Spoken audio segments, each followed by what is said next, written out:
The popular image of the giant anaconda is a 15-foot constrictor capable of dragging a full-grown deer into the mud.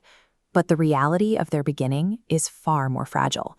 They enter the Amazon as 2-foot-long, defenseless juveniles, born live into a habitat where nearly everything is larger than they are. Maternal care is non-existent. Once the mother pushes the young out into the water, she swims away immediately, treating the birth with the same indifference she would any other bodily function. At this size, the young snake is a high-protein target. To a roaming jaguar, a towering stork, or a larger snake, these newborns are an easy, vulnerable meal.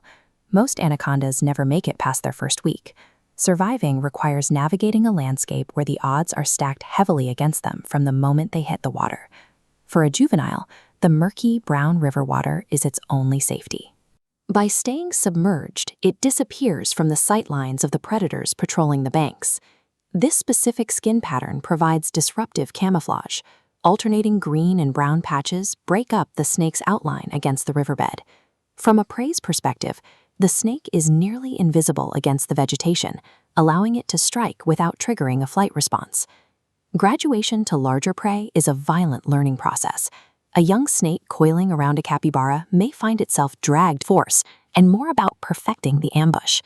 Every successful kill reinforces a tactical patience that will define the rest of its life.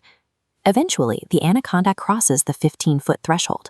With hundreds of pounds of constricting muscle, it becomes the most dangerous presence in its stretch of the river.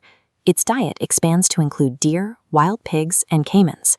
The massive caloric needs of a snake this size require a dedicated hunting territory, which the anaconda claims and marks with its scent.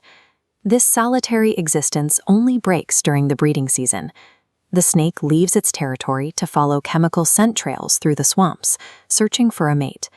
After several months, the female gives birth to 20 to 40 newborns, who immediately scatter into the silt to avoid being eaten. The mother offers no protection to this new generation.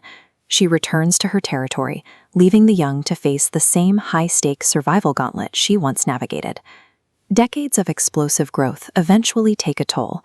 The intense physical strain of constricting large prey degrades the snake's joints and reduces its muscle elasticity. An aging snake often shifts its strategy, returning to smaller, easier prey like capybaras. It can no longer afford the energy expenditure required to wrestle a wild pig. The decline becomes obvious during a missed strike. A massive snake lunges at a deer, only to find its speed has faded. It splashes onto the muddy bank while the prey escapes. These failed hunts mark the beginning of the end. Anacondas rarely die in combat. They simply become too slow to sustain their own massive body weight. Dominance in the Amazon is a temporary state. As the animal's speed and strength fade, the environment it once controlled slowly begins to reclaim it.